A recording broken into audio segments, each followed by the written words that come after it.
ఇక్కడ సరూర్ నగర్లో ఉంది నిరుద్యోగ జాతర, ఇక్కడ ఉంది నిరుద్యోగ జాతర, ఎక్కడుంది ఉద్యోగాల జాతర? మూడోసారి కూడా కురుమూర్తి జాతర వచ్చిందిరా అయ్యా, మూడోసారి కూడా కురుమూర్తి జాతర అయిపోయా, ఉద్యోగాల జాతర అంట. నిరుద్యోగ భృతి అన్నారు. రెంట్లు కట్టలేక ఎవరన్నా గుళ్ళకు సాయిబాబా టెంపుల్కి ఎందుకు పోతారు? దిల్సుఖ్ నగర్లో దేవుడికి దండం పెట్టుకొనికే పోతారు. కానీ మా నిరుద్యోగులు అన్నదానం పెడుతురని అన్నదానం కోతున్నారు. అవునా కాదా? మధ్యాహ్న భోజనం తినడానికి సాయిబాబా టెంపుల్కి పోతున్నారు.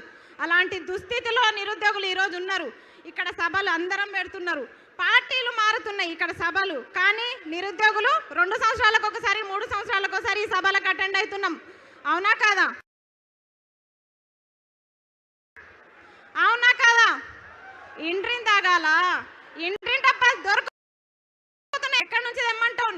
ఇంట్రీని డబ్బాలు తీసుకొస్తాం, ఇంట్రీని డబ్బాలు ఎట్లయినా పట్టుకొచ్చి తీసుకొస్తాం, చెరో డక్కని తాగుదాం.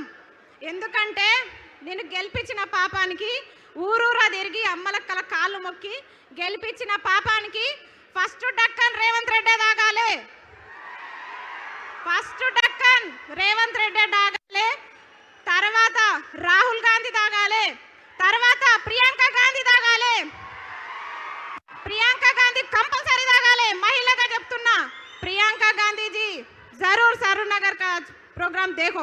क्यों बोले तो बोले ना, यूथ डिक्लेरेशन के नाम पे हमको धोखा दिए प्रियंका गांधी. आपको दीदी समझे हम? कहाँ है आप? कहाँ है आप? किधर गए? అది ఇంకోటి ఉన్న స్కూల్లో మంచిగా పెట్టరా నాయన అంటే ఇంటర్నేషనల్ స్కూల్స్ పెడతా, జర్మన్ భాష నేర్చుకోండి. నీకు ఫస్ట్ ఇంగ్లీష్ వస్తుందా? నువ్వు ఫస్ట్ ఇంగ్లీష్ నేర్చుకో, నువ్వు ఫస్ట్ మాతృభాషలు నేర్చుకో, హిందీ నేర్చుకో, ఇంగ్లీష్ నేర్చుకో, చక్కగా తెలుగు నేర్చుకో. వందే మాతరం కూడా అనలేని రేవంత్ రెడ్డి వందే మారతం అంటాడు, వందే మారతం అంట. నేను అడిగేది ఒక నిరుద్యోగకి ఇవన్నీ ఎందుకు చెప్తున్నా అంటే, ఎక్కడ నిరుద్యోగ సభ జరిగినా గివే మాట్లాడతాడు. డక్కన్ కాదు, ఇంటిని డబ్బా దొరికితే మాత్రం రేవంత్ రెడ్డి ఇంటికే పోతా, చక్కగా చక్కగా ఇంటిని డబ్బా పట్టుకొని రేవంత్ రెడ్డి ఇంటికి పోయి ఖచ్చితంగా ఫస్ట్ డక్కన్ నీతో తాపించిన తర్వాతనే, నీ ప్రభుత్వం ఏర్పాటు చేసిన తర్వాతనే.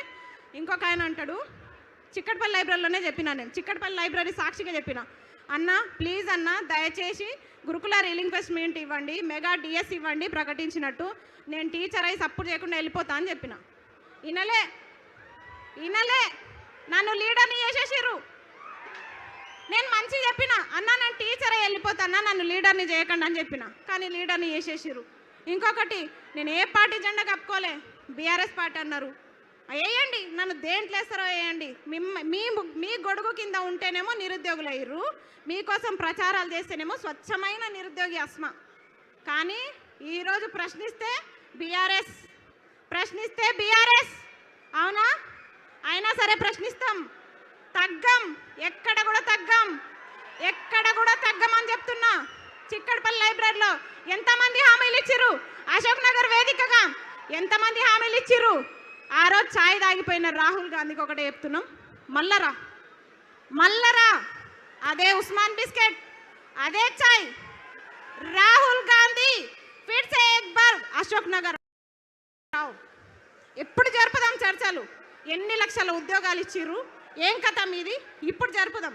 ఆయన అన్నాడు, అద్దంకి దయాకర్, వారం రోజుల్లో మేము మీకు సీఎం అపాయింట్మెంట్ ఇప్పిస్తా, చిక్కడపల్లి లైబ్రరీలో సభలు పెట్టి. మీ సభలకు పర్మిషన్లు దొరుకుతాయి అక్కడ, దొరుకుతాయి అక్కడ. మైకాండి ఏ బాబు పోలీసులు మీకేం పని అయిందా? ఏ పోలీస్, ఏ పోలీస్ బయటికి వెళ్ళగలి, ఎందుకు డిస్టర్బ్ చేస్తున్నావు? నువ్వు వెళ్ళు బయటికి. వాళ్ళని బాబు కూర్చోండి, కూర్చోండి, మీరు అందరు కూర్చోండి, కూర్చోండి, కూర్చోండి. పోలీసు వాళ్ళు దయచేసి బయటికి వెళ్ళండి అందులో నుంచి.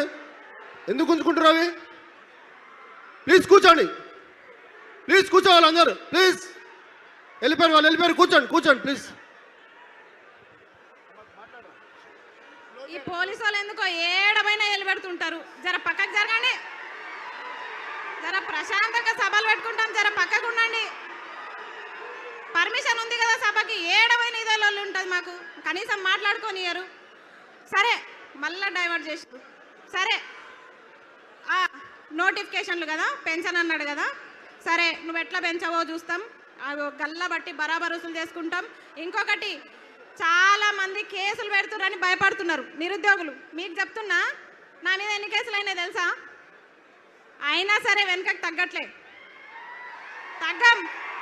Case వేయించుకుంటాం, case వేయించుకుంటాం, కొట్లాడతాం. 2 లక్షల ఉద్యోగాలు, 2 లక్షల ఉద్యోగాలు సాధిస్తాం. రేవంత్ రెడ్డి తొడగొట్టి చెప్తున్నా, నువ్వే కాదు తొడగొట్టేది మగపిల్లలే కాదు ఆడపిల్లలు కూడా తొడగొట్టి సవాల్ చెప్తాం. రేవంత్ రెడ్డి గారు, మిమ్మల్ని ఇడిచిపెట్టే ప్రసక్తి లేదు. పాలమూరు బిడ్డ అన్నావు కదా, నీ విద్యాశాఖ మంత్రి నువ్వు పెట్టుకున్నావు కాబట్టి నేను ఇట్లా అడుగుతున్నాం. వేరేదైతే నేను అడగకపోదు. నువ్వు సీఎంగా ప్రధానమంత్రిగా నాకు సంబంధం లేదు. ఒక నిమిషం, నువ్వు సీఎంగా ప్రధానమంత్రిగా నాకు సంబంధం లేదు, కానీ విద్యాశాఖ మంత్రి తీసుకొని తప్పు చేసినావు నువ్వు. విద్యాశాఖ మంత్రి, ఇగో ఈ మేడం ఉంది, సబితమ్మ ఉంది, విద్యాశాఖ మంత్రి ఉంది. నీ అడ్డమైన జీవాలు వచ్చినాయా? ఎన్ని జీవాలు తెచ్చినావు రా చెత్తమ్మకమోడ? చెప్పు, ఎన్ని జీవాలు తెచ్చినావు? జీవో నంబర్ 4 అంట. నన్ను మంచిగా లెక్చరర్ కానీరా అంటే నన్ను తీసుకొచ్చి కొట్లాటలో పడేసిర్రు. నేను ప్రశాంతంగా టీచర్ అయ్యేదాన్ని, కానీ నన్ను తీసుకొచ్చి కొట్లాటలో పడేసిరుగా. భరించండి, నన్ను భరించాలి మీరు. ఎందుకంటే నేను చెప్తున్నా కదా, మీరు కూడా విద్యాశాఖ మంత్రి కదా. మేడం ఉన్నప్పుడు కొత్త జీవాలు పుట్టుకొచ్చినాయా అనుకుందాం. నువ్వేం చేస్తున్నావు? జీవాలు తేవడంలో పోటీ పడుతున్నావా? ఆగండి ఒక నిమిషం. పోటీ పడుతున్నావా? జీవాలు తేవడంలో పోటీ పడుతున్నావా? జీవాల విషయంలో బిడ్డ నోటిఫికేషన్లు ఇవ్వాలంటే ఫస్ట్ జీవాలు రద్దు చేయి. జీవో నంబర్ 4 చెప్తా, రాసుకో. GO number 4, GO number 29, GO number 46, GO number 108, GO number 81. ఈ జీవోలన్నీ నీకు తెలుసా? నీకేం తెలుసు? నీకేం తెలియదు. నీ దగ్గర మూటలు ఉన్నాయి, బ్యాగులు ఉన్నాయి, నీకేం తెలియదు. దొంగ కథలు పడుతున్నావా నిరుద్యోగులకి? నోటిఫికేషన్ ఇవ్వకుండా విడిచిపెట్టే ప్రసక్తి లేదు. నిన్ను దొంగని సీఎం చేయడం మేము చేసిన తప్పు, ఖచ్చితంగా చెప్తున్నాం. ఇంకా తగ్గేది లేదు అన్న. మీరు కేటీఆర్ అన్న, మీరు మాకు చాలా సపోర్ట్ చేయాలి. ఎందుకంటే మిమ్మల్ని కలిసి మాట్లాడదామన్న అవకాశం లేకుండా పోయింది. నిజం, చాలా ట్రై చేస్తున్నా నేను. అబ్బా జరాగురు, టైం అవుతుంది, జరాగండి. తాగండి ఒక నిమిషం. వద్దు. అయితే కేటీఆర్ అన్న, వీళ్ళందరూ కొంతమంది పేడ్ బ్యాచ్లు అంటున్నారు. అన్న మీరు నాకు ఎప్పుడన్నా 5 లక్షలు ఇస్తారా అన్న? మొత్తం నన్ను బ్లేమ్ చేస్తారు చాలా మంది. కేటీఆర్ అన్న, నాకు లక్షలు ఇవ్వకపోయినా పర్లే, 10 నిమిషాలు టైం ఇవ్వండి. 10 నిమిషాలు నాకు టైం కావాలి. టైం మాత్రమే కావాలి నాకు. నేను కొట్లాడతా, మీకోసం నేను కొట్లాడతా. ఎందుకంటే మీకు తెలుసు, నాకు పేరెంట్స్ లేరు, ఎవ్వరు లేరు.